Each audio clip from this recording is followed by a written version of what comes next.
Hi guys, അപ്പം ഞങ്ങളുടെ ഇവിടെ തോട്ടത്തിൽ ഇങ്ങനെ വെണ്ടയ്ക്ക കൃഷി ചെയ്ത് അപ്പോൾ അത് വെണ്ടയ്ക്ക ഇങ്ങനെ ഉണ്ടാകുന്നുണ്ട് കേട്ടോ. ഇവിടെയൊക്കെ ഉണ്ട്. അപ്പോൾ എനിക്ക് ഭയങ്കര ഇഷ്ടമാട്ടോ ഈ വെണ്ടയ്ക്ക. ഞാൻ ഈ സാമ്പാറിൻ്റെ കൂട്ടത്തിൽ കഴിക്കുക, എനിക്ക് നല്ല ഫ്രൈ ഒക്കെ ചെയ്ത് കഴിക്കാൻ നല്ല ഇഷ്ടമാണ് കേട്ടോ. നിങ്ങൾക്ക് ഇഷ്ടമാണെങ്കിൽ പറയണം. അപ്പോൾ നമുക്ക് വെണ്ടയ്ക്ക കട്ട് ചെയ്യാം.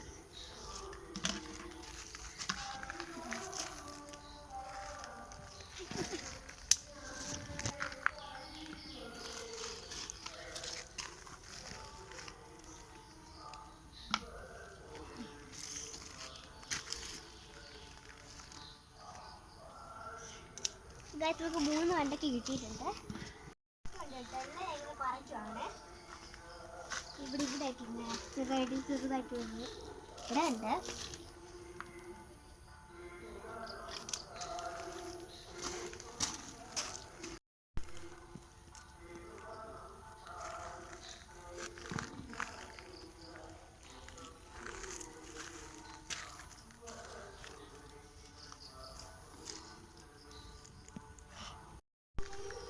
ഗൈസ്, ഞങ്ങൾക്കിത് ഇത്രയും വെണ്ടയ്ക്ക കിട്ടി. എനിക്ക് ഫ്രൈക്ക് സാമ്പാറിനുള്ള എല്ലാം ആയിട്ട്. അപ്പോൾ അടുത്തൊരു വീഡിയോ ആയിട്ട് കാണാം. Bye bye.